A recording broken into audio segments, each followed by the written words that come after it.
হাফিজ হুজুর রহমতুল্লাহি আলাইহি 10 বছর বয়সে আল্লাহর কোরআন সিনায় নেওয়ার জন্য যখন তিনি ওই যে নোয়াখালী এলাকা থেকে ভারতের পানিপথ যাওয়ার জন্য মায়ের কাছে অনুমতি চান, বাবার কাছে অনুমতি চান, কেউ তো অনুমতি দেয় না। একটা ছাত্ররে তিনি কোরআন পড়াইতেন, মাস শেষে 10টা টাকা ছাত্রের বাপ মাতারে বেতন দিল। এই 10টা টাকা পাইয়া আল্লাহর ওলি মনে মনে সিদ্ধান্ত নিয়ে নিলেন তিনি পানিপথ চলে যাবেন। মায়ের কাছে আসলেন, আয়েশা বলতেছেন, মা গো, ও মা, অনুমতি দাও, আমি আত্মীয়র বাড়িতে বেড়াইতে যাব। মা অনুমতি দিয়ে দিছে। মা মনে করছে অমুকের বাড়িতে বেড়াতে যাবে। আল্লাহর ওলি কিন্তু বলতেছেন, মা যদি একটু দেরি হয়, মা গো তুমি সন্তানের জন্য কাঁদো না। একটু দেরি যদি হয় মা তুমি কাঁদো না, মন খারাপ করো না। এই বইলাস আল্লাহর ওলি 10 বছর বয়সে তিনি কোরআনের পাগল হইয়া তিনি বের হয়ে গেলেন চাঁদপুর। তখন লঞ্চ ঘাট, স্টিমার, জাহাজ এখান থেকে যায় খুলনা, খুলনা থেকে রেলে আবার ভারতের পানিপথ যেতে হয়। তিনি চাঁদপুর রেল স্টেশনে চাঁদপুর লঞ্চ ঘাটের মধ্যে এসে তিনি হাঁটতেছেন। কোন লঞ্চটা যায়, কোন জাহাজটা খুলনা যায় তাও তিনি জানেন না। নদীর পারে পারে তিনি হাঁটেন, ছোট্ট বালক। ওই অবস্থায় একজন মানুষ ডাক দিয়া কয়, বাবা তুমি কে, কই যাবা? কই খুলনা যাব। কেমনে যাবা? কই জানি না। লোকটা তখন বলতেছে, বাবা তোমার সাথে কি কেউ আছে? কই কেউ নাই। লোকটা তখন বলতেছে, আমার সাথে তুমি চলো, আমার বাড়ি খুলনা, আমি এখানে বেড়াইতে এসেছিলাম আমার মেয়ের বাড়িতে, খুলনা যাব বাবা, তুমি আমার সাথে উঠো। ওই লোকটা আল্লাহর ওলিকে সাথে নিয়ে লঞ্চে উঠল। ব্যবস্থা করে দিলেন কে? আর একটু জোরে বলেন কে? হ্যাঁ, ওয়াল্লাযীনা জাহাদু ফীনা লানাহদিয়ান্নাহুম সুবুলানা ওয়া ইন্নাল্লাহা লামাআল মুহসিনিন। আল্লাহ পাক কই, বান্দা আমাকে পাবার জন্য তুমি যদি চেষ্টা করো, সামনের যতগুলি পথ আছে সবগুলি পথ আমি আল্লাহ আসান করে দেব। তবে তোমার মনের ইচ্ছাটা আমি আল্লাহ দেখি, কেমন ইচ্ছা নিয়ে তুমি আমাকে তালাশ করো। আল্লাহর ওলিকে নিয়ে লোকটা লঞ্চে উঠে গেল। বাইরে লঞ্চ চলতেছে, ওনার কোনো টেনশন নাই। একটা লোক, পরিচিত লোক তিনি পেয়ে গেলেন। খুলনা ঘাটে যায় তিনি নামলেন।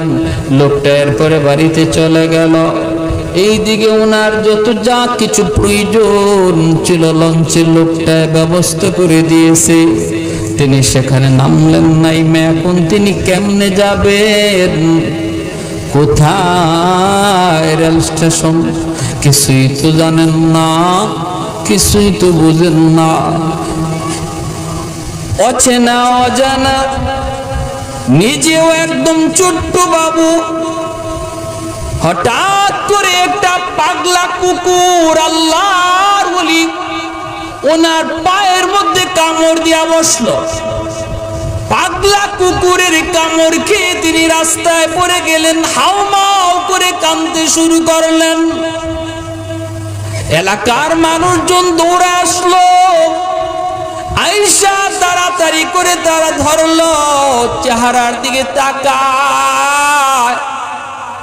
চেহারার দিকে তাকায় দেখে বড় মায়া লাগে, মায়া লাগে। কারণ আল্লাহ যারে বৃদ্ধ বয়সে, যৌবন বয়সে যারে ওলি বানায়, শিশুকালে তার চেহারার মধ্যে আল্লাহ ওলির নূর ঢুকায়া দেয়, মানুষের অন্তরে মায়া দরুদ লেগে যায়। মানুষজন বড় মায়া কইরা কোলে নিয়া দৌড়ায় তারা ডাক্তারের কাছে নিয়ে গেল। আল্লাহর ওলি ছোট্ট বাবু 10 বছর 12 বছর, তিনি তো কান্দেন, মালিক আমি তো বের হয়েছি তোমার কোরআনের পাগল হইয়া, কিন্তু কেন কুত্তায় কামড় দিল আমি তো কিছু বুঝি না, বুঝো তুমি মালিক। হাসপাতালে নিয়ে গেল এলাকার মানুষ চিকিৎসা করার জন্য। খুলনার ডাক্তার তখন বলতেছে, তোমরা তার কি হও? কয় কিছুই না, আমরার বড় মায়া লাগছে, ছেলেটার এই এলাকায় বাড়ি নাই, আপন বলতে কেউ নাই, আত্মীয় স্বজন কেউ নাই, চিকিৎসা করাতে যা প্রয়োজন আমরা আপনারে দিব, আপনি চিকিৎসা করেন। ডাক্তার বলতেছে চিকিৎসা তো পরে, টাকা তো পরে, আগে চিকিৎসাই তো হবে না। কয় কেন? কই পাগলা কুকুরের কামড়ের চিকিৎসা বাংলার জমিনে কোথাও হয় না রে। কোথায় হয়? ডাক্তার বলে এই চিকিৎসা শুধুমাত্র একমাত্র ভারতের পানিপথ হয়। আরেকটু জোরে কোন না সুবহান। আল্লাহর ওলি বের হয়েছেন, কই যাবেন? কোথায় যাবেন? যাবেন পানিপথ, ব্যবস্থা করে দিতেছেন কে? আরেকটু জোরে বলেন কে? কারণ তিনি কোরআনের পাগল, আল্লাহর কোরআনের আশিক। আল্লাহ পাক রাস্তা সহজ করে দিতেছেন। আল্লাহ নিজে বলেন, ওয়াল্লাযীনা জাহাদু ফীনা লানাহদিয়ান্নাহুম সুবুলানা ওয়া ইন্নাল্লাহা লামাআল মুহসিনিন। আল্লাহ রাস্তাগুলো আসান করে দিয়েছেন। মানুষজন চিকিৎসা করার জন্য টাকা পয়সা উঠাইল, এরপরে তাকে রেল স্টেশনে নিয়ে গেল।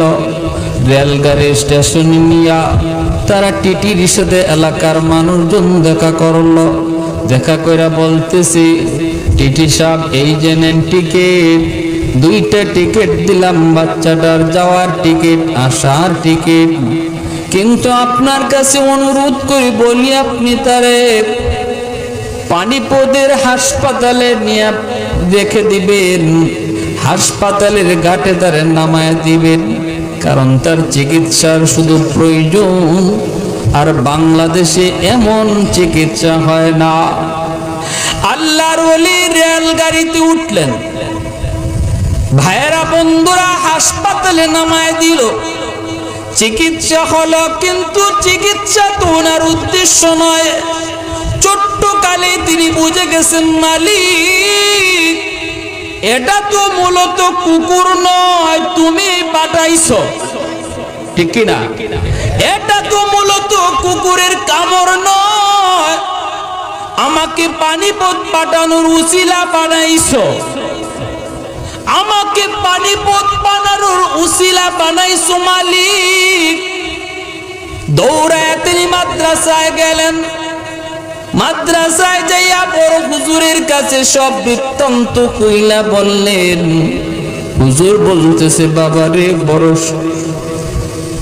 কষ্টের সংবাদ, কষ্টের খবর তুমি শোনাইছো, ছোট্ট বালক এত কষ্ট করে তুমি পানি পৌঁছাইছো, কিন্তু বাবা শোনো, আমার মাদ্রাসার ভর্তির টাইম শেষ, আর তো ভর্তি করার কোনো সুযোগ নাই, এখন আর কোনো ছাত্র নেওয়ার সুযোগ নাই, আমার যদ্দূর কৌটা ছিল কৌটা ফিল আপ, থাকার জায়গা নাই, খাওয়ার জায়গা নাই।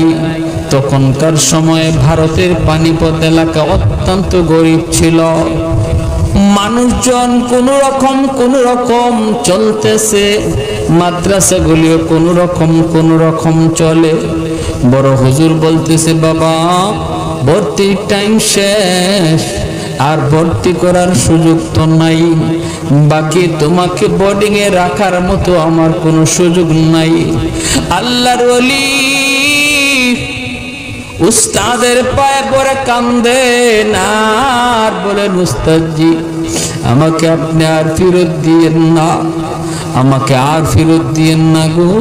কুকুরের কামড় সহ সব সহ্য করেছি, শুধু এই মাদ্রাসার স্বপ্ন দেখে আমাকে আপনি ফেরত দিয়েন না। যাওয়ার টিকিটটা পর্যন্ত ছিঁড়ে ফেলা দিলেন। এরপরে বলতেছেন, উস্তাদজি আমি আপনার কদমে জড়িয়ে পড়লাম, এখন আপনি আমাকে যা খুশি তা করেন, আমাকে যা খুশি তা করেন, কিন্তু আমি আর বাড়ি যাব না। আমার মালিকের কোরআনের এলেম সিনায় না লইয়া আমি বাড়ি যাব না। যে কোরআনের খাতিরে আল্লাহ কায়নাত টিকে রাখলো, ওই কোরআন সিনায় না লইয়া আমি বাড়ি যাব না। এইবার উস্তাদ বলতেছে, বাবা বাবা মুহাম্মদুল্লাহ, একটা পথ আছে, তোমাকে ভর্তি করতে পারি। তুমি শুধু ক্লাসে বসবা, ক্লাসে পড়া নিবা, ক্লাসের পড়া তুমি শুনাইবা, কিন্তু মাদ্রাসায় থাকার কোনো জায়গা নাই, মাদ্রাসায় খাওয়ারও কোনো ব্যবস্থা নাই। থাকা খাওয়া তোমার নিজ দায়িত্বে। যদি তুমি এটা নিতে পারো তাহলে ভর্তি করতে পারি। আল্লাহর ওলি বলে, উস্তাদজি আমাকে এতটুকু সুযোগ দিল চলবে, আমি শুধু ক্লাসে বসবো আর ক্লাসের পড়া শুনবো আর নিব। এই বইলে আল্লাহর ওলি তিনি ভর্তি হলেন। ভাইরা বিকাল বেলা বের হয়েছেন, কোথায় থাকবেন, কোথায় খাবেন? আপন বলতে কেউ তো পানিপথে নাই। কার কাছে যাবেন, কার কাছে যায় থাকবেন? এলাকার একটা মসজিদের ভিতরে ঢুকলেন। এশার নামাজটা পড়ার পর সবগুলি মানুষ যার যার বাড়িতে যায়, কিন্তু একটা বালক মসজিদের কোনায় বসে বসে চোখের পানি জোড়া জোড়া কান্দে। মসজিদের মুয়াজ্জিন সাহেব ডাক দিয়া কয়, বাবা দরজা লাগায় ফেলমু, তুমি একটু মসজিদ থেকে বের হও। আল্লাহর ওলি তখন বলেন, চাচা যান, আমার যাবার কোনো জায়গা নাই, আমার বাড়ি ওই এলাকায় নয়, বাড়ি বাংলাদেশে, পূর্ব পাকিস্তান। আমি এখানে এসেছি আপনাদের মাদ্রাসায় পড়ালেখা করার জন্য। মাদ্রাসায় ভর্তির সুযোগ পেয়েছি, কিন্তু থাকা খাওয়ার সুযোগ নাই। আমার আপন বলতে কেউ নাই, এই এলাকায় আমার আত্মীয় বলতেও কেউ নাই।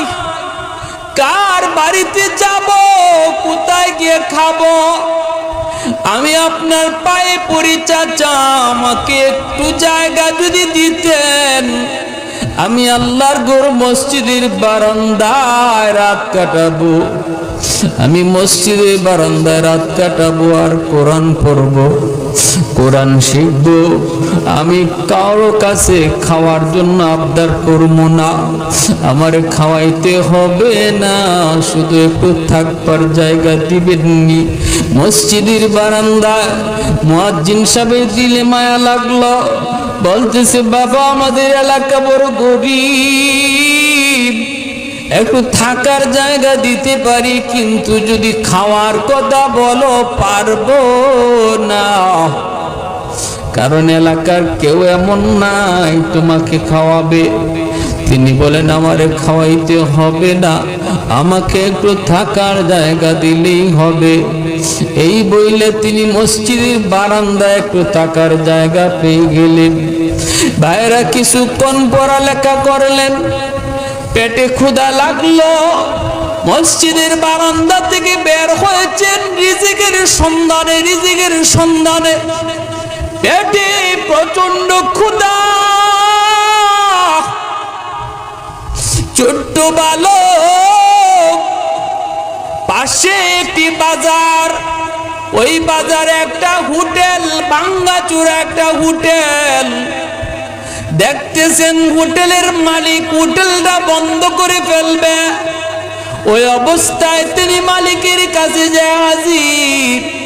সালাম দিয়া বলতেছেন, চাচা যান, আমি বড় ক্ষুধার্ত, আমার পেটে সারাদিন যাবৎ কিছু নাই, আমার শরীর কাঁপতেছে, চাচা আমার একটু খানার কিছু দিবেননি? লোকটা কইতেছে, কিছুই নাই, খাবারের মতো তোমাকে দেওয়ার মতো আমার কাছে কিছু নাই। আল্লাহর ওলি বলেন, চাচা আমাকে মাগনা দেওয়া লাগবে না, আমি আপনার হোটেলে একটা কাম চাই, একটা কর্মচারীর চাকরি চাই, আমাকে হোটেলে একটা কাজ দিবেননি? মালিক, আমার হোটেলে কোনো কাজ লাগে না, আমি গরিব মানুষ, আমি নিজেই হোটেল চালাই।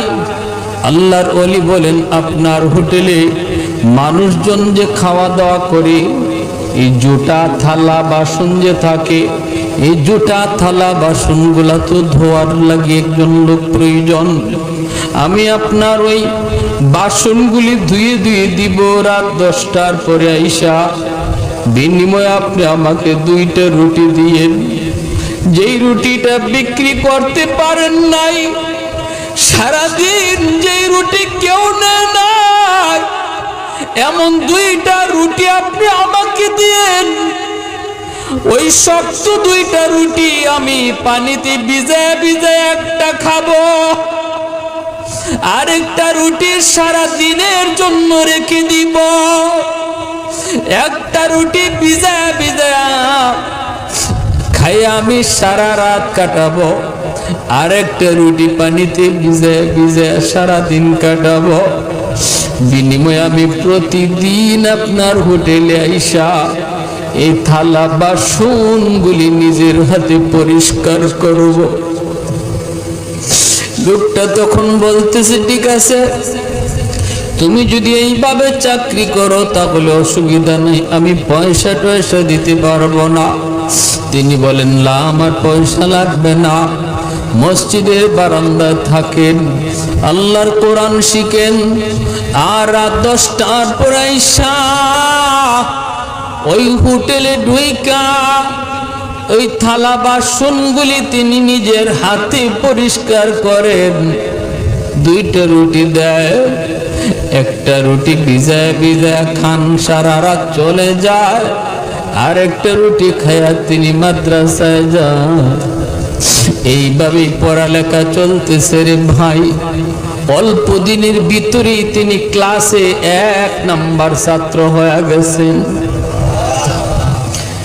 ব্রেইন, জেহেন, জাকাত, মেধা শক্তি, আদব, আখলাক, বিনয়, সর্বগুণে উস্তাদদের কাছে নজরে পড়ে গেলেন, উস্তাদদের মায়ার নজরে পড়ে গেলেন।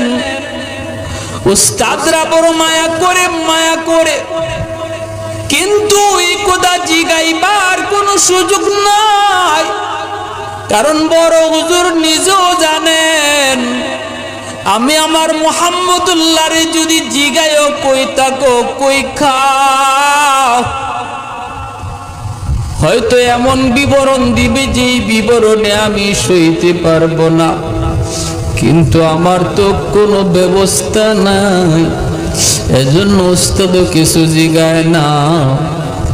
বাইরে বন্ধুরা, এইভাবে চলছে, দিন চলছে, রাত যায়। হঠাৎ করে ওই এলাকার একটা মানুষ মারা গেল। জানাজার নামাজ পড়ার জন্য মাদ্রাসার গেইটে, মাদ্রাসার বারান্দায়, মাদ্রাসার মাঠে জানাজা হাজির। উস্তাদগণকে দাওয়াত করা হলো, ছাত্ররা জানাজায় শরীক হলো। ওই এলাকার রসুম ছিল, জানাজার পর মাদ্রাসার একজন ছাত্রকে 40 দিন তারা খাওয়াইতো। যেই মানুষটা মারা গেছে তার ওয়ারিস, তার ছেলে মেয়েরা 40 দিন একজন ছাত্ররে খাওয়াইতো। মাদ্রাসার উস্তাদ বড় হুজুরের কাছে ওয়ারিসে ডাক দিয়া বলতেছে, উস্তাদ জি একজন ছাত্র দেন, আমরা তারে 40 দিন খাওয়াবো। সাথে সাথে উস্তাদের মনে পড়ে গেল বাংলার জমিন থেকে আসা মুহাম্মদুল্লাহ। আমি কোনোদিন আমার মুহাম্মদুল্লাহকে জিগাইতে পারি নাই কই খায় কই থাকে। এ বাবা মুহাম্মদুল্লাহ আয় আয় বাবা আয়। বাবারে আমি জিগাই নাই, কারণ আমি অপারগ। আজকে থেকে আর তোমার এইভাবে সেইভাবে কাজ করা লাগবে না। 40 দিনের জন্য তোমার লজিং ঠিক হয়ে গেছে। আল্লাহর ওলি তিনি ওই বাড়িতে গেলেন। 40 দিনের জন্য থাকা খাওয়ার আর কোন টেনশন। ভাইরা বন্ধুরা, দিন যায় রাত যায়, 39 দিন হয়ে গেল। আর একদিন মাত্র বাকি আছে, লজিংয়ের মেয়াদ শেষ। সাথে সাথে এই এলাকার আরেকজন মানুষ মারা গেল। জানাজা মাদ্রাসার মাঠে হাজির। জানাজা শেষ হওয়ার পর হুজুর ছাত্র দেন 40 দিনের জন্য। বড় হুজুরকে আমার মুহাম্মদুল্লাহরে নিয়ে যাও, কারণ অমুকের বাড়িতে তার আগামীকালকে খানার মেয়াদ শেষ। আগামীকাল বাবা মুহাম্মদুল্লাহ, আগামীকাল থেকে অমুকের বাড়িতে তোমার লজিং। ওই বাড়িতে তিনি চলে গেলেন। দিন যায় রাত যায়, 10 দিন 20 দিন 30 দিন 39 দিন যেই মাত্র হয়, আর মাত্র বাকি আছে একদিন। আরেকজন মানুষ মারা গেল।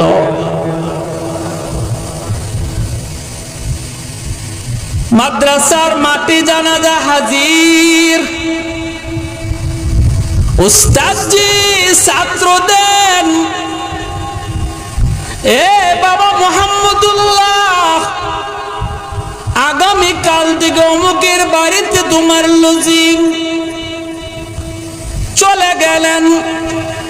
একই কায়দায় 39 দিনের মাথায় আরেকজন মানুষ মারা গেল। এলাকার মধ্যে হইচই পড়ে গেল। ঘটনা কি, কয়েকদিন পর পরই এলাকায় একজন করে মানুষ মারা যায়। উস্তাদ দেখতেছেন, ভালো করে দেখতেছেন। 10 দিন 20 দিন পরে না, 39 দিনের মাথায় গিয়ে একজন মরে। উস্তাদের বুঝ হয়ে গেছে ঘটনা তো বড় জটিল, ঘটনা বড় সঙ্গীন, ঘটনা বড় খতরনাক। উস্তাদজি এবার বলেন, ঘটনা কি? ঘটনা কি? উস্তাদে কয়, আমিও তো বুঝি না ঘটনা কি। এই রাতে আল্লাহর ওলি ঘুমাইছেন। উস্তাদজি বড় হুজুর, স্বপ্ন যুগে আমার মন্নার নবী, মায়ার নবী, মরুর দুলাল, সরওয়ারে দু জাহান নবী মুহাম্মদুর রাসূলুল্লাহ সাল্লাল্লাহু আলাইহি ওয়াসাল্লামের সঙ্গে বড় হুজুরের সাক্ষাৎ হয়ে গেল। স্বপ্ন যুগে আল্লাহ নবীর সঙ্গে সাক্ষাৎ। পেরেশানিতে আছেন বড় হুজুর। আল্লাহর নবী ডাক দিয়ে বলতেছেন, ও মিয়া, তুমি বুঝি পেরেশানিতে আছো? আল্লাহর নবী পেরেশানিতে? মায়ার নবী, দয়ার নবী বলতেছেন, আমার মুহাম্মদুল্লাহ রে ছিল না, আমার মুহাম্মদুল্লাহ রে ছিল। তাড়াতাড়ি করে তার স্থায়ীভাবে খানার ব্যবস্থা করো, টাকার ব্যবস্থা করো। যদি তার এইভাবেই খানা দিতে থাকো, গ্রামের একজন মানুষও আল্লাহ রাখবে না, সব লইয়া যাবে, তবুও মুহাম্মদুল্লাহর খানা আল্লাহ বন্ধ করবে না। এজন্যই শাহ আব্দুল আজিজ মুহাদ্দিস দেহলভী রহমতুল্লাহি আলাইহি দিল্লির শাহী মসজিদ থেকে জুম্মার নামাজ পড়ে মাত্র মুসলমানরা বের হয়েছে, একজন খ্রিস্টান পাদ্রী মুসলমানদের সামনে চ্যালেঞ্জ ছুড়ে দিয়েছে। বলে, মুসলমান, তোমরা বলো কোরআন সত্য আর আমরা বলি ইঞ্জিল সত্য, বিতর্কের প্রয়োজন নাই, চলো একটা পরীক্ষা করে নেই। দেখি কোনটা সত্য, কোরআন সত্য না ইঞ্জিল সত্য। মুসলমানরা বলে কিভাবে পরীক্ষা করবা? ওই খ্রিস্টান পণ্ডিত কয়, এই যে আমার হাতে একটা ইঞ্জিল আছে, আমি আমার ইঞ্জিল আগুনে ফালাবো আর তোমরা তোমাদের কোরআন আগুনে ফালাবা, এরপর আমরা দেখব কোন কিতাবকে আগুন জ্বালায় আর কোন কিতাবকে আগুন জ্বালায় না। মুসলমানরা অবাক হয়ে গেল। মুসলমানরা বলতেছে এটা কেমন কথা? আমরা তো কোরআন হাদিসের এত মহত্ব বড় তো জানিও না, বুঝিও না। যদি তোমার এত বড় চ্যালেঞ্জ করতেই হয় তাহলে বড় হুজুরের কাছে চলো, আমরা মুফতি সাহেবের কাছে চলো। বর্তমান সময়েও আপনারা এমনটাই বলবেন।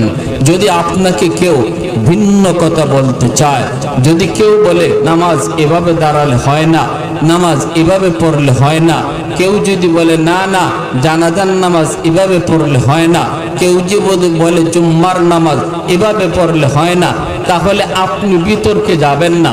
বিতর্কে না চাইয়া বলবেন আমি তো এত কিছু বুঝি না, চলো হয় কি হয় না এটা মুফতি সাহেবের কাছে যাই একটু বুঝি। তুমিও চলো, তুমিও চলো শাইখুল হাদিস সাহেবের কাছে একটু যাই যাই এতটুকু বইলা তারে দেখবেন কোন রকম আনতে পারেন কিনা। আমি গ্যারান্টি দিয়া বলতে পারি, এই কথা বলার পরেই সে বলবে ভাই আমার পেটে মুসর মারছে, আমি একটু বাথরুম থেকে আসি। ঠিক না? যত পণ্ডিতি, যত হাদিসের পড়াই সব ওরা করবে আওয়ামের সাথে। আলেমের নাম নিলেই আর জাগাত নাই, খুঁজে পাওয়া যায় না। ওই মানুষগুলো দিল্লির শাহী মসজিদ থেকে জুম্মার নামাজ পড়ে মুসলমান বের হয়েছে, তারাও বলতেছে যে আমরা এত বড় চ্যালেঞ্জ তোমার সাথে আমরা করব না, যদি করতে হয় বড় হুজুরের কাছে চলো। বড় হুজুর কেটা? শাহ আব্দুল আজিজ মুহাদ্দিস দেহলভী রাহমাতুল্লাহি আলাইহি। জোরে বলেন আল্লাহু আকবার। যার এক ফতোয়ার কারণে ভারতবর্ষ থেকে ইংরেজ বেনিয়ারা লেজ গোটায় পালাতে বাধ্য হয়েছিল।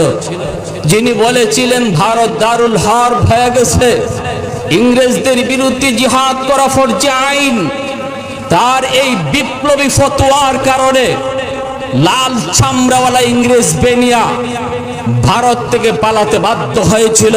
প্রতিটা মুসলমানের অন্তরে জিহাদের স্পৃহা জেগে উঠেছিল। মুসলমান হিন্দু নয়, ইংরেজদের বিরুদ্ধে সবাই যার যা হাতে ছিল সব নিয়ে ঝাঁপিয়ে পড়েছিল। দিল্লির চাঁদনি চক থেকে নিয়ে খাইবার পর্যন্ত এমন কোন গাছের ডাল ছিল না যেখানে একজন আলেমকে ফাঁসিতে ঝুলানো হয় নাই। 50,000 উলামায়ে কেরাম ফাঁসিতে ঝুলেছেন, তবুও বেঈমানদের সামনে মাথা নত করেন নাই। আওয়াজ দিয়ে বলেন ঠিক কিনা? আমরা তাদের উত্তরসূরি, আমরা তাদের উত্তরসূরি। উলামায়ে কেরাম, উলামায়ে কেরাম মাথা দিবে, পাগড়ি দিবে না। উলামায়ে কেরাম জীবন দিবে, ইজ্জত দিবে না। আওয়াজ দিয়া বলেন। মুসলমানের একটাই কথা, জীবন দিব, ঈমান দিব না। জীবন দিব, পাগড়ি দিব না। জীবন দিব, তবু আমরা আমাদের ইজ্জত দিব না। প্যারে হাজিরিন, যত প্রকারের ষড়যন্ত্র, যত নমুনায় আমাদের সামনে আসুক, উলামায়ে কেরামের সাথে থাকবো। উলামায়ে কেরাম জানায় দিবে যে এ যদিও আমাদের সুরত দূরে আসতেছে, মনে রাখবা এ কিন্তু আমাদের পক্ষের শক্তি না, বন্ধু না, এ দুশ্মন। এটা উলামায়ে কেরাম চিনবে, আপনাদেরকে চিনায় দিবে যদি আলেমদের সাথে থাকি। লেবাস পরে ইসলামের দুশ্মন আপনার সামনে আসবে, চিনবেন না। এজন্যই নবী বলেছেন আখিরি জামানায় তারাই মুক্তিপ্রাপ্ত। আলাইকুম বিমুজালাসাতিল উলামা ওয়া ইস্তিমাই কালামিল হুকামা ফাইন্নাল্লাহ তাআলা ইউহয়িল কলবাল মাইয়িত বিনূরিল হিকমা কামা ইউহয়িল আরদাল মাইতাতা বিওয়াবিলিল মাতার। নবী বলেন উম্মতের দল, ফিতনার জামানায় মহাদৌলত ঈমান যদি বাঁচাতে চাও, আমি নবী বলে গেলাম আমার উম্মতের হকপন্থী উলামায়ে কেরামের সাথে মিলেমিশে থাকবা। কারণ সেই জামানায় দুশমন তোমার লেবাস পরে আসবে তোমার ঈমান ডাকাতি করার জন্য, দুশমন তোমার ভাই পরিচয় দিয়ে আসবে তোমার ঈমান ডাকাতি করার জন্য, দুশমন তোমার বন্ধু পরিচয় দিয়ে আসবে তোমাকে জবাই করার জন্য।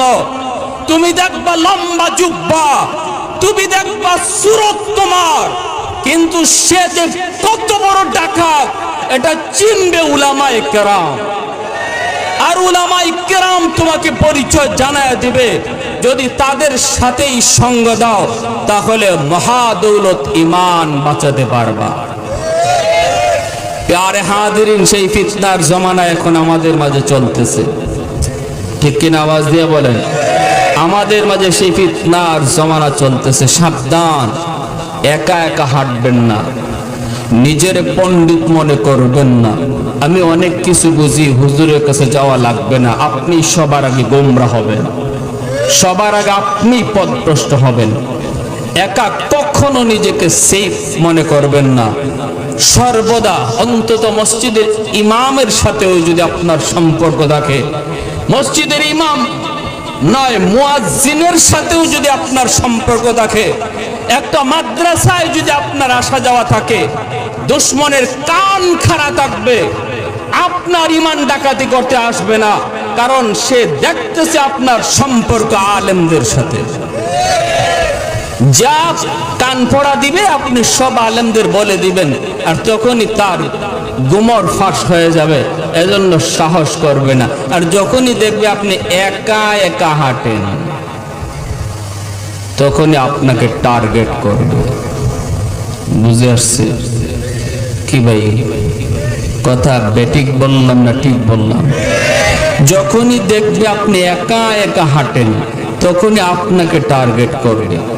এজন্য এই ফিতনার জমানা উলামায়ে কেরামের সাথে থাকবো ইনশাআল্লাহ। দিল্লির শাহী মসজিদের মুসল্লিরাও বলতেছে চলেন বড় হুজুরের কাছে যাই। খ্রিস্টান পণ্ডিত তখন ডাক দিয়ে বলে ঠিক আছে আমি যাব। কোথায় গেলে হুজুরকে পাবো? হুজুরের কামরায়। আল্লাহর ওলির কাছে মুসলমানরা তার হাজির করে দিলেন। হুজুর, আমরা তো কোরআনের মহত্ব বরত্ব জানি না, এত কিছু মহত্ব বরত্ব জানি না, আপনারা কোরআনের মহত্ব বরত্ব জানেন।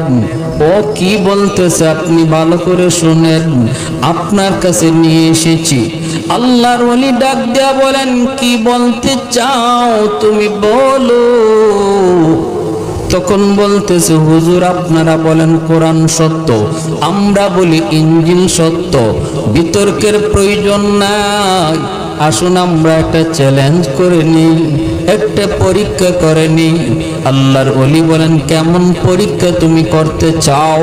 কয় পরীক্ষাটা হলো আগুন জ্বালাবো, আমার হাতের ইনজিল আগুনে ফালাবো, আপনারা আপনাদের কোরআন আগুনের মধ্যে ফালাবেন। এরপরে আমরা দেখব কোন কিতাবকে আগুন জ্বালায় আর কোন কিতাবকে আগুন জ্বালায় না।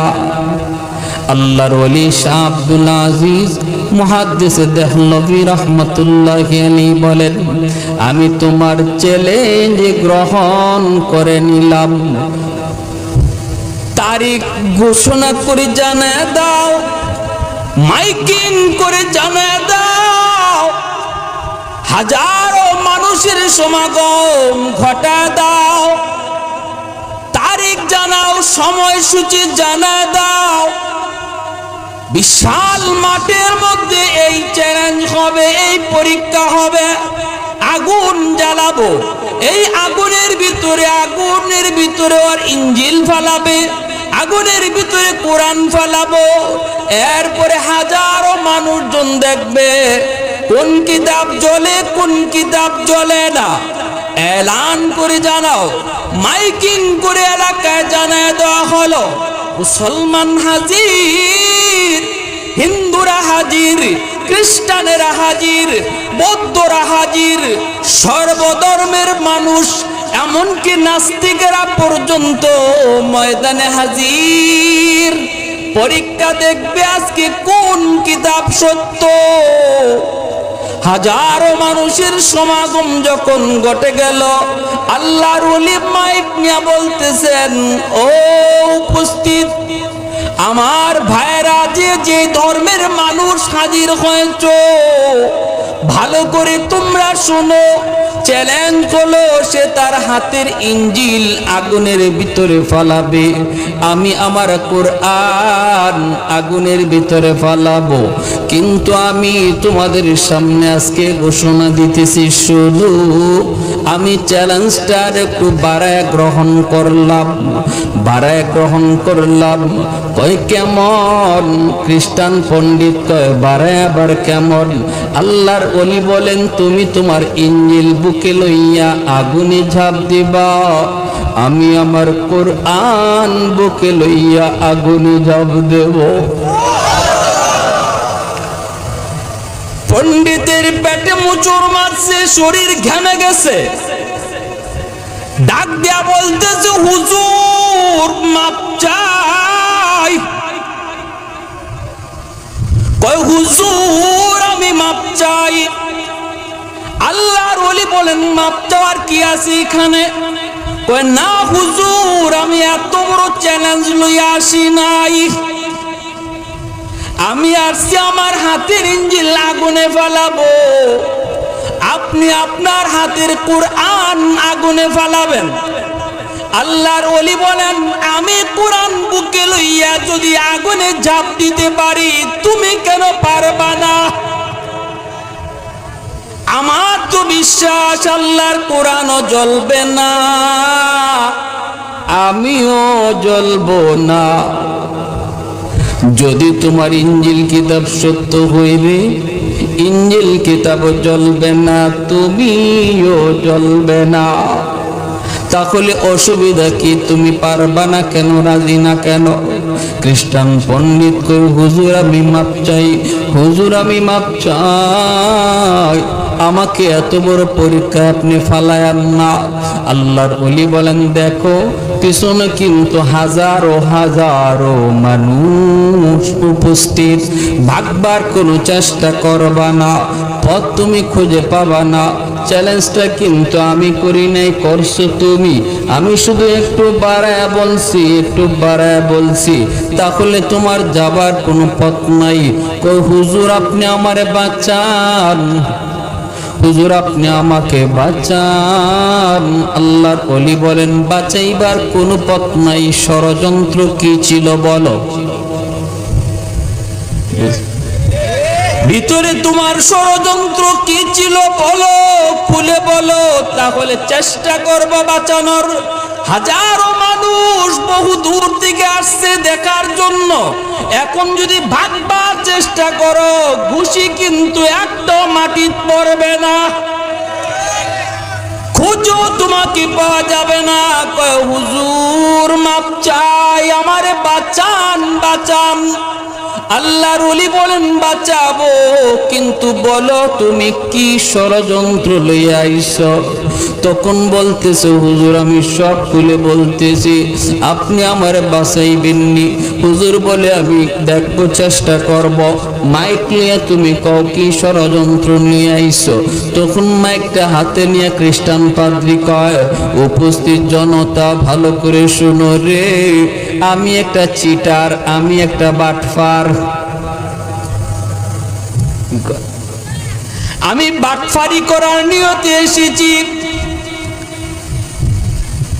আমার হাতের মধ্যে যে ইঞ্জিল তুমি দেখতেছো, তোমরা দেখতেছো, এই ইঞ্জিলের মধ্যে আমি কেমিক্যাল মাখায় আনছি, মেডিসিন মাখায় আনছি। এটা এমন এক মেডিসিন, যে কোনো বস্তুর ভিতরে যদি এই মেডিসিন মাখানো হয়, আগুন ওই বস্তুটারে জ্বালাবে না। এটা ওই বস্তুর কেরামতি না, মেডিসিনের কেরামতি। এই মেডিসিনটা আমি মাখায় আনছি। হাতের ইঞ্জিল যদি আমি আগুনে ফেলাই, আগুন ঠিকই আমার ইঞ্জিল জ্বালাবে না, কিন্তু আমি যদি ইঞ্জিল বুকে লইয়া লাভ দেই, আমার বডিতে মেডিসিন মাখাইছি না। মেডিসিন শুধু ইঞ্জিলে, বডিতে মেডিসিন নাই। অতএব আগুন ইঞ্জিল ঠিকই পুরাবে না, কিন্তু আমার খবর আছে, ঠিক না? আমার কিন্তু 12টা বাজে সারবে না। না, আজকে তোমাদের সামনে আমি ঘোষণা দিলাম, ইসলাম ধর্মই সত্য, আল্লাহর কোরআন সত্য, আমি মিথ্যাবাদী চিটার। সাথে সাথে 20,000 খ্রিস্টান যুবক কালেমা পড়ে মুসলমান হয়ে যায়। আর একটু জোরে বলে সুবহানাল্লাহ।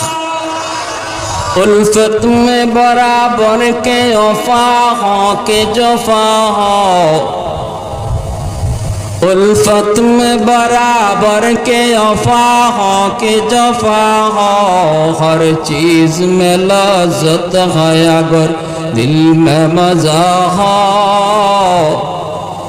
हर चीज में लज्जत है अगर दिल में मजा हो, एक चश्म ज़दन गाफिल जा शाख नबाशी, शायद कि निगाह कुनदागाह नबाशी, शायद कि निगाह कुनदागाह नबाशी। একটু জোরে সুরে বলি আল্লাহু আকবার। এইবার মুসলমানেরা কয়, হুজুর আমরা বুঝলাম কোরআনের বিজয় হয়েছে, ইসলাম ধর্মের বিজয় হয়েছে, কিন্তু হুজুর আমরা আপনার কাছে একটা কথা জানতে চাই। হুজুর, হুজুর আপনি এটা কি বললেন? যদি আপনার চ্যালেঞ্জ ও গ্রহণ করে নিত, ও যদি ইঞ্জিল বুকে লইয়া আগুনে জাপ দিত, আপনিও যদি কোরআন বুকে লইয়া আগুনে জাপ দিতেন, ওই বেঈমানটা আগুনে পুইরা জ্বললে আমাদের কোনো অসুবিধা নাই, আমাদের মনে কোনো দুঃখ নাই। কিন্তু যদি আগুন আপনার কোনো ক্ষতি করত, তাহলে আমরা কই যাইতাম? আমরা আপনারে কোথায় পাইতাম? কারণ আপনি হলেন আমাদের জন্য বট গাছ, আমরা হলাম আপনার ছায়ায় বসবাস করি। আমরা আমাদের গাছ হারাইতাম, আমরা তো অভিভাবক শূন্য হয়ে যেতাম। হুজুর আপনি কেমন করে এত বড় কথা বললেন? এইবার আল্লাহর ওলি শাহ আব্দুল আজিজ মুহাদ্দিসে দেহলভী রাহমাতুল্লাহি আলাইহি বলতেছেন, বাবারা তোমরা কি মনে করো আমি কোরআন বুকে লইয়া যদি আগুনে ঝাঁপ দিতাম, তাহলে আগুন আমারে জ্বালায় ফেলতো?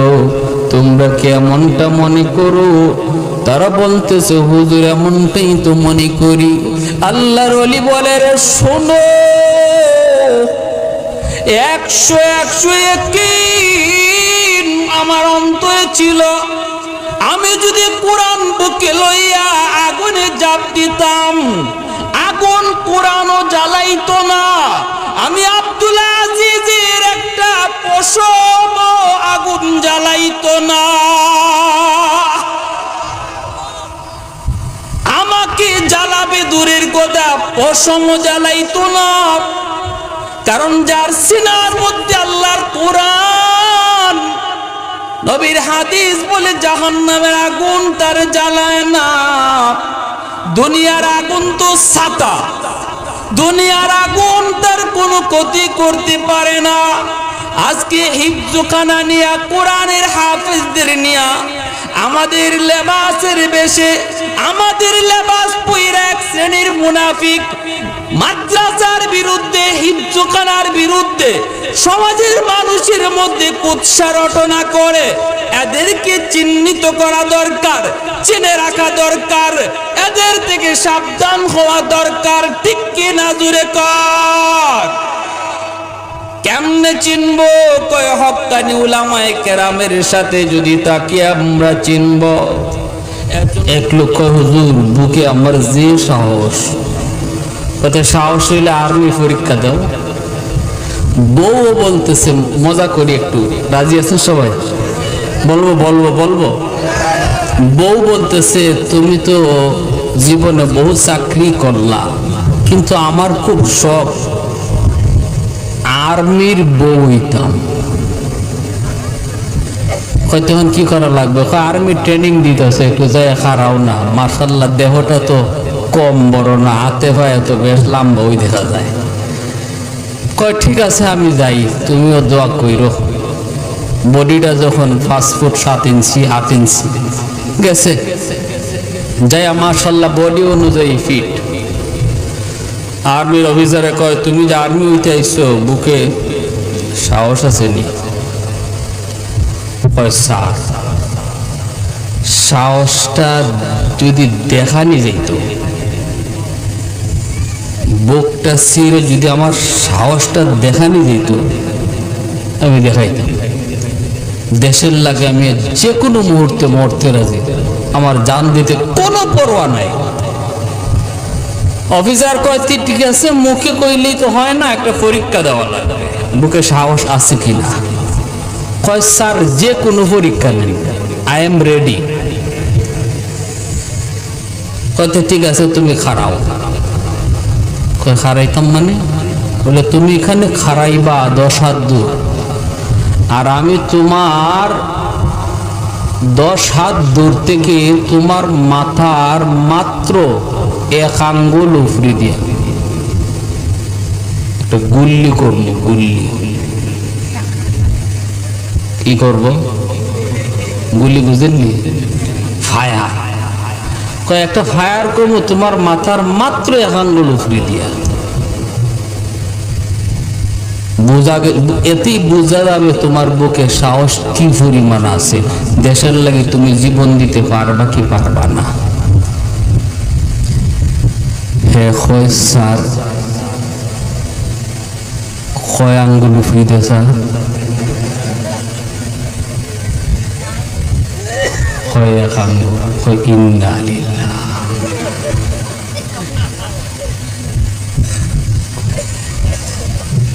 কয় স্যার ইজাত পরীক্ষা আমার বাপের পুত্র শুনছি না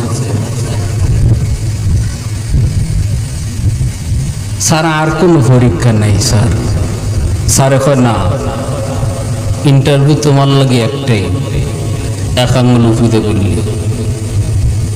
কয় স্যার গুলি করার সময় যদি আপনার মশা খাবো না,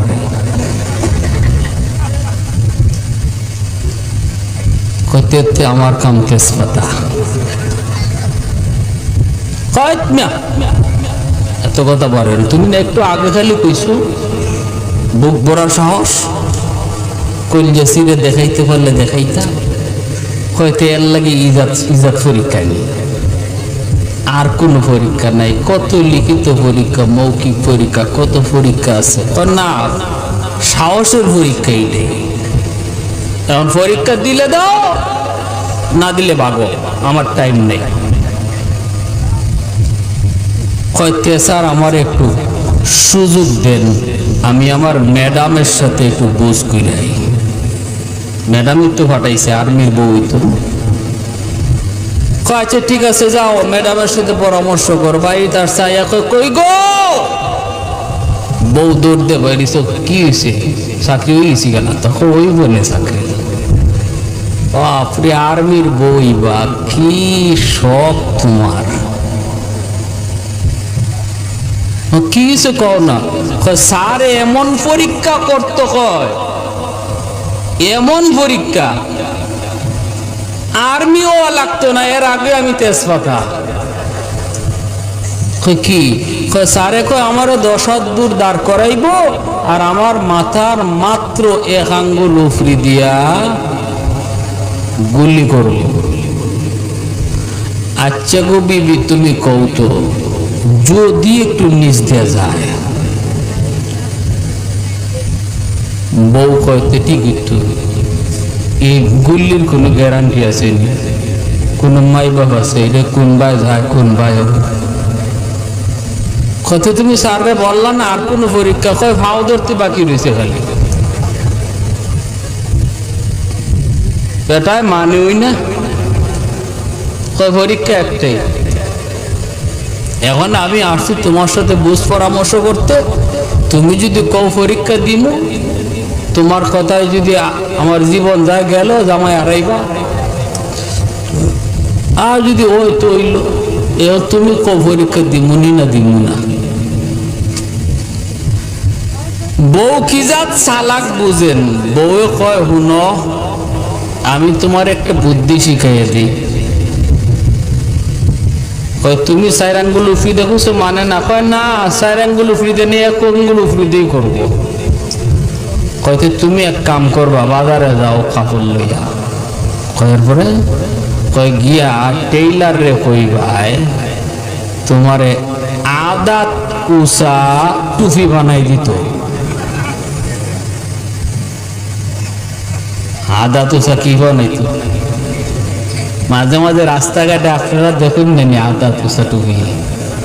আবার দেখা যায় আয়নাও লাগাইলে আছে টুপি, আসেনি না নাই? হ্যাঁ, তো এইরকম টুপি মাথা দিয়া পরীক্ষা দিতে যাইবা,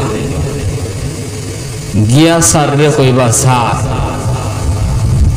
ও স্যার গুল্লি কইলেন স্যার সমস্যা নাই, কিন্তু আমার নবীর সুন্নতের ইজ্জতটা রাখেন।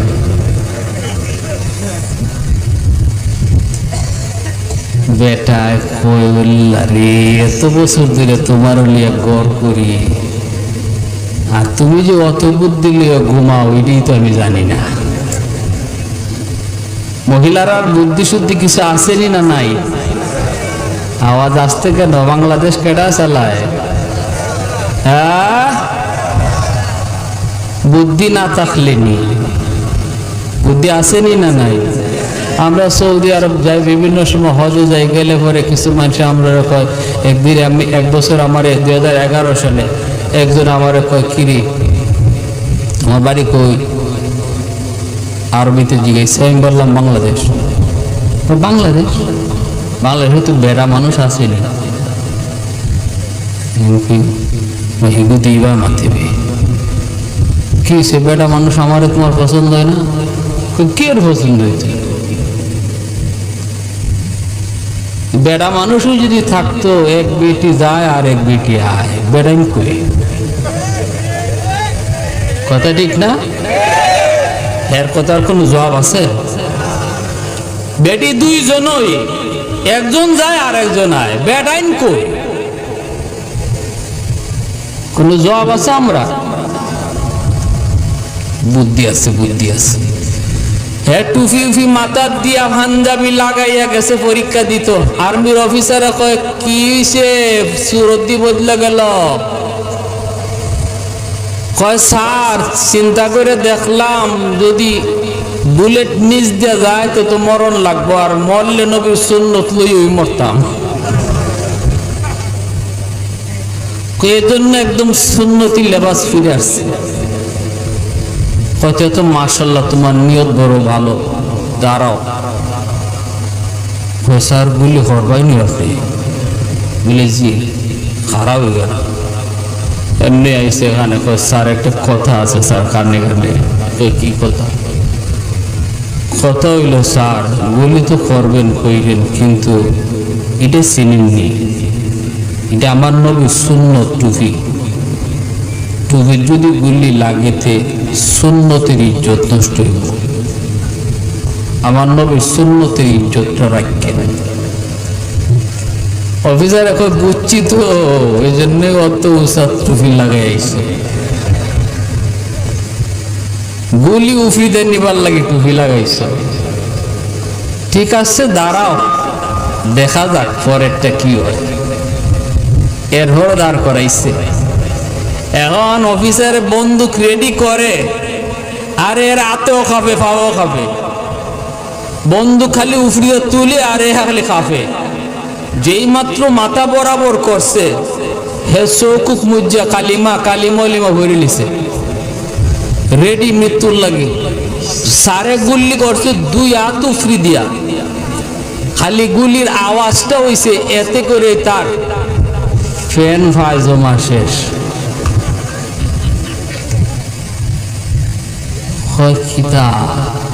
সাহস না বললো বুক ফাইরে সাহস দেখাই পারিলে দেখাইতা। এই ধরনের সাহস লইয়া কি আমরা আলেমদের সাথে ময়দানে নামবো, নাকি বুক ভরা সাহস নিয়ে নামবো? আলেমরা যদি ময়দানে জীবন দিতে বলে উলামায়ে কেরামের সম্মান রক্ষায়, ইসলামের ইজ্জত রক্ষায়, সম্মান রক্ষায়, এদেশে কোরআন থাকবে কি থাকবে না এই প্রশ্ন যদি আমাদের সামনে আসে আর আলেমরা ময়দানে ডাক দেয় যদি জীবন দিতে হয় সত্যিকার অর্থেই কোরআনের জন্য জীবন দিতে তৈয়ার, কারা কারা একটু হাত উঠে আল্লাহকে দেখায়। আরাকা ওয়া সাল্লামা তাসলিমান কাসীরান কাসীরা আম্মা বা'দু ফাআউযু বিল্লাহি মিনাশ শাইতানির রাজীম। বিসমিল্লাহির রহমানির রহিম।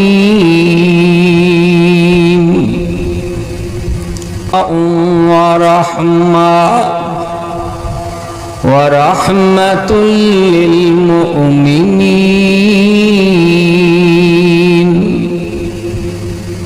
وقال رسول الله صلى الله عليه وسلم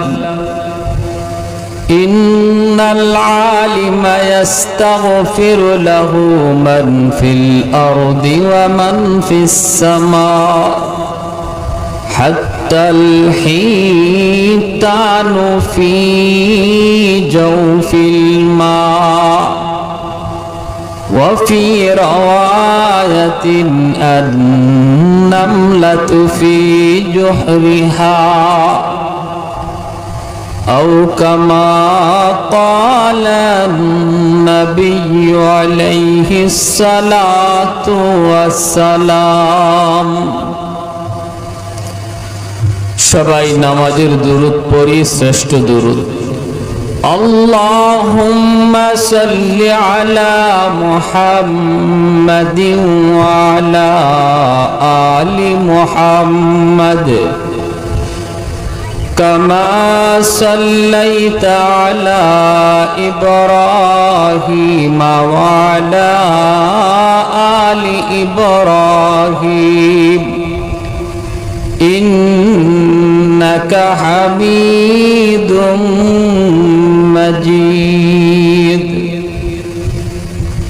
اللهم بارك على محمد وعلى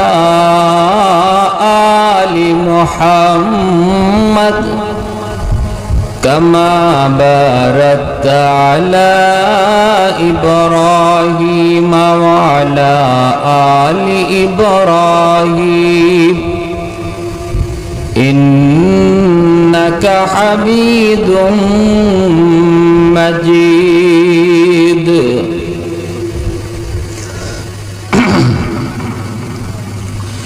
या रब मेरे सोए होवे तकदीर जागा दे, या रब मेरे सोए होवे तकदीर जागा दे।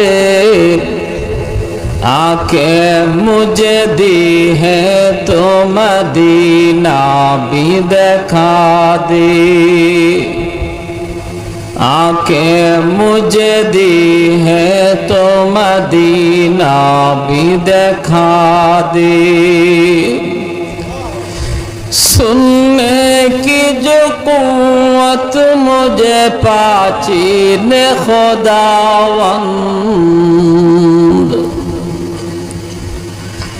सुनने की जो कुव्वत मुझे पाची ने खुदावंद। तेरे मस्जिद नबवी की आज़ाने भी सुना दे, तेरे मस्जिद नबवी की आज़ाने भी सुना दे। आके मुझे दी है तो मदीना भी दिखा दे।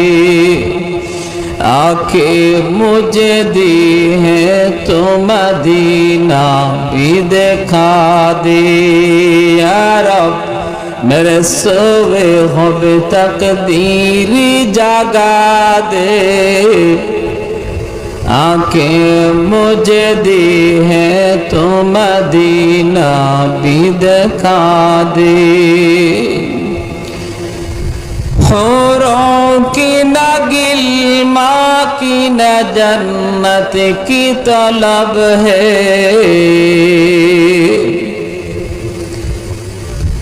हौरों की न गिल्मा की न जन्नत की तलब है मदफन मेरा सरकार की बस्ती में बना दे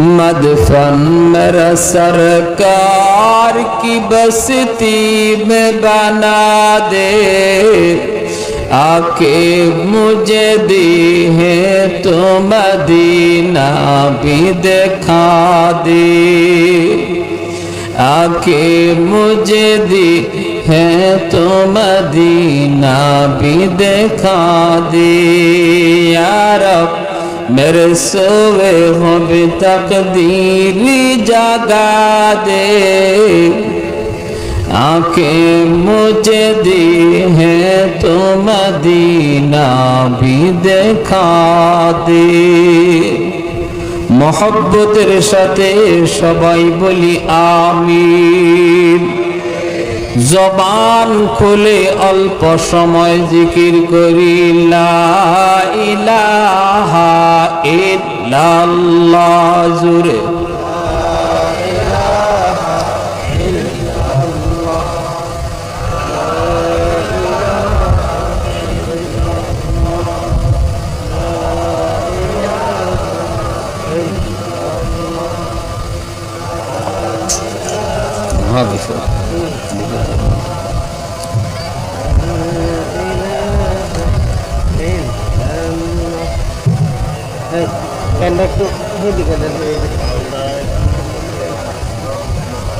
पूरा फैनটা একটু ঘুরায় দেন পুরায় ওই সমস্যা এটা করবেন কি তা জোরে লা ইলাহা ইল্লাল্লাহ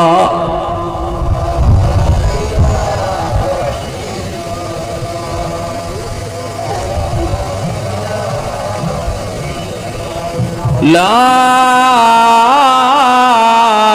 ইলাহা ইল্লাল্লাহু মুহাম্মাদুর রাসূলুল্লাহ তো জোরে সুরে বলি সাল্লাল্লাহু আলাইহি ওয়াসাল্লাম ঐতিহ্যবাহী বাইতুল কোরআন আল ইসলামিয়া মাদ্রাসা কর্তৃক আয়োজিত আজকের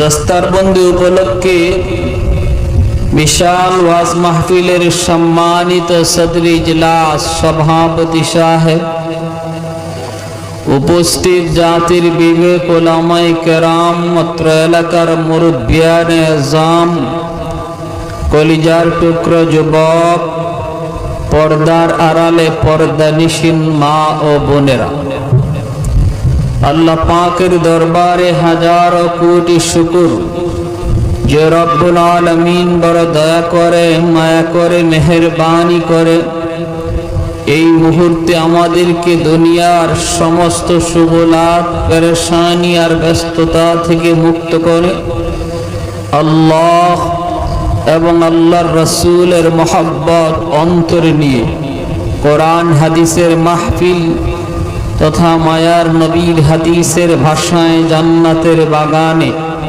আসার বসার কিছু আলোচনা শোনার তৌফিক দিয়েছেন এজন্য সবাই শুকরিয়াতা নওয়াজ করে কালিমাতুশ শুকুর বলি আলহামদুলিল্লাহ মুআজ্জাজ হাজিরিন এত সুন্দর একটি ইসলামী জলসা, একটি দ্বীনি শিক্ষা প্রতিষ্ঠানের উদ্যোগে, যে প্রতিষ্ঠানে আমার আপনার খালিকার মালিকের কালাম পড়ানো হয়,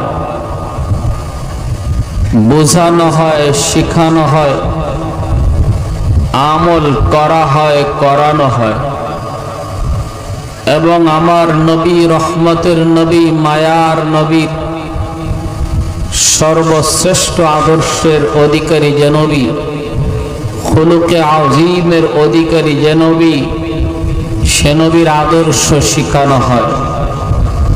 এ সকল প্রতিষ্ঠানে কোনো নেতা নেত্রীর আদর্শ শিখানো হয় না, শিখানো হয় বিশ্ব নবীর আদর্শ। ঠিক কিনা? মুআজ্জাজ হাজিরিন, সমাজে দুই ধরনের প্রতিষ্ঠানই চলে। একটা হলো জেনারেল শিক্ষা, আর একটা হলো দ্বীনি শিক্ষা। দুটোটা শিক্ষারই সমাজে প্রয়োজন। আমরা এই কথা বলবো না যে মাদ্রাসা থাকুক, স্কুল কলেজের প্রয়োজন নাই। আবার এমনও বলা যাবে না স্কুল কলেজে শুধু চলুক, মাদ্রাসা চলবে না, এমনটাও বলার সুযোগ নাই। সমাজে এই দুই ধরনের শিক্ষা প্রতিষ্ঠানের প্রয়োজন। মাদ্রাসা থেকে ডাক্তার, ইঞ্জিনিয়ার বের হয় না। এজন্য একটা দেশ চালাতে, দেশ পরিচালনা করতে ডাক্তার, ইঞ্জিনিয়ারের প্রয়োজন হয়। সেটা তৈরি হয় মাদ্রাসা থেকে নয়, স্কুল কলেজ থেকে। আবার স্কুল কলেজে ডাক্তার, ইঞ্জিনিয়ার বানায়, মুফতি, মুহাদ্দিস, হাফেজ কোরআন বানাতে পারে না। হাফেজে কোরআনেরও প্রয়োজন আসেনি না নাই? মুফতি, মুহাদ্দিস, আলেমের প্রয়োজন আসেনি না নাই? কোন শিক্ষার কতটুকু প্রয়োজন, কোন শিক্ষার কতটুকু প্রয়োজন, যে শিক্ষা যতটা জরুরি তার প্রয়োজন ততটা বেশি। ঠিক কিনা? প্যারে হাজিরিন, এই দুই ধরনের শিক্ষা প্রতিষ্ঠানের মধ্যে কোন শিক্ষাটা বেশি জরুরি, এ বিষয়টা আমার আপনার সিদ্ধান্তের বিষয় না, আল্লাহ নিজে সিদ্ধান্ত জানায় দিচ্ছেন। আল্লাহ নিজে সিদ্ধান্ত জানায় দিচ্ছেন। তুলনামূলক যদি বিশ্লেষণ করি আমরা, কোন শিক্ষাটার বেশি প্রয়োজন, প্যারে হাজিরিন, আল্লাহ পাক তার কালামে পাকের মধ্যে বলেন, কুল হাল ইয়াস্তাবিল্লাযীনা ইয়ালামুনা ওয়াল্লাযীনা লা ইয়ালামুন।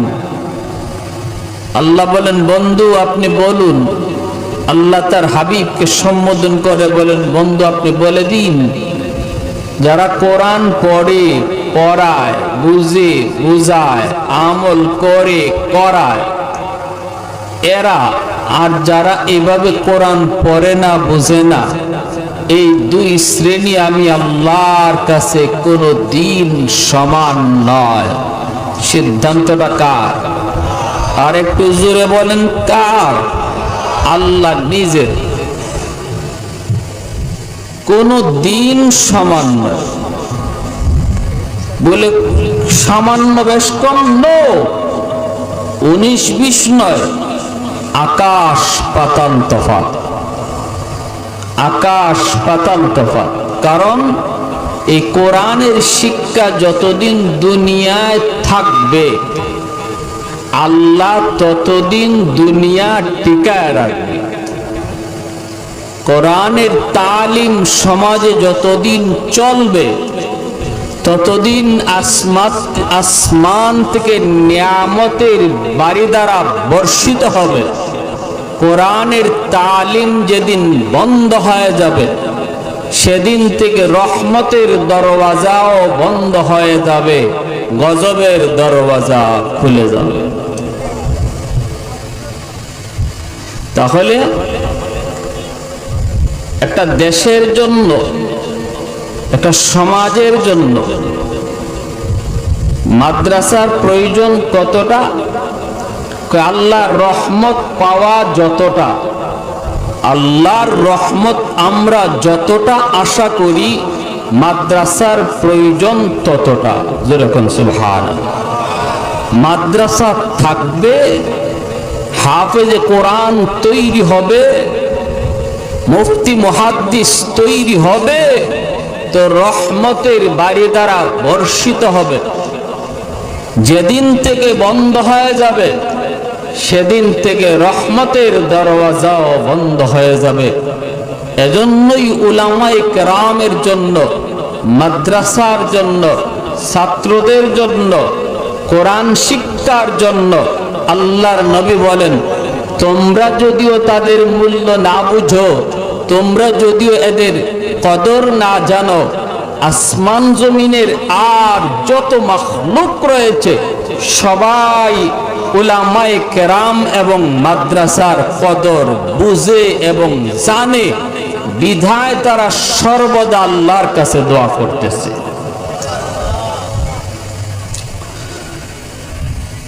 ভাইয়েরা আমার, হাদিস কানা কি? হাদিস আল্লাহর নবী বলেন, ইন্নাল আলিমা ইস্তাগফিরু লাহু মান ফিল আরদ ওয়া মান ফিস সামা হাত্তাল হিতানু ফি জাওফিল মা ওয়া ফি রাওয়ায়াতিন আন নামলাতু ফি জুহরিহা। আল্লাহর নবী রহমতের নবী বলেন, উম্মতের দল, উলামায়ে কেরামের কদর, উলামায়ে কেরামের ইজ্জত তোমরা যদিও ঠিক মতো না জানো, না বুঝো, আসমান জমিনে আর যত প্রাণী আছে তারা সবাই কিন্তু ঠিকই বুঝে। মায়ের নবী বলেন, এমন কি গর্তের পিপিলিকা, পানির নিচের মাছ পর্যন্ত মাদ্রাসার কদর জানে, তালেবে এলেমের কদর জানে, মসজিদের ইমাম মুয়াজ্জিনের কদর জানে, মাদ্রাসার ছাত্র ওস্তাদের কদর জানে। কারণ ওই মাছ আল্লাহর কাছে কয়, মালিক এই জমিন তুমি টিকায় রাখছো, ওই মাদ্রাসার খাতিরে মাদ্রাসা আছে বিদায় আমি পানির নিচের মাছ এখনো স্বাধীনভাবে ঘুরি। আল্লাহ মাদ্রাসা আছে বিদায় এখনো আমি গর্তের পিপিলিকা স্বাধীনভাবে বেঁচে আছি। এজন্য আল্লাহ তুমি মাদ্রাসার সংখ্যা বাড়ায় দাও, ঘরে ঘরে কোরআনের হাফেজ তৈরি করে দাও, উলামায়ে কেরামের হায়াতের ভিতরে বরকত দাও। নবী বলেন 24 ঘন্টা ওরা আল্লাহর কাছে এইভাবে দোয়া করতেছে। আর একটু জোরে বলেন সুবহানাল্লাহ। এমনকি গাছের পাতা পর্যন্ত দোয়া করে, জড় পদার্থগুলি পর্যন্ত দোয়া করে, মাটি পর্যন্ত দোয়া করে। আমরা যাকে মনে করি কোনো প্রাণ নাই এমন বস্তুটা পর্যন্ত একটা তালেবে এলেমের জন্য আল্লাহর কাছে দোয়া করতেছে। নবী বলেন, উম্মতের দল, তোমরা বুঝো না কিন্তু জঙ্গলের বাঘ বুঝে, তোমরা বুঝো না কিন্তু জঙ্গলের হরিণ বুঝে, তোমরা বুঝো না গর্তের পিপিলিকা চিনে, তোমরা জানো না কিন্তু পানির নিচের মাছ জানে। এজন্যই নবী বলেন, যতদিন পর্যন্ত এই জমিন তোমরা টিকায় রাখতে চাও, নিয়ামতের বাড়ি দ্বারা তোমরা চাও, ততদিন পর্যন্ত মাদ্রাসার কদর করো।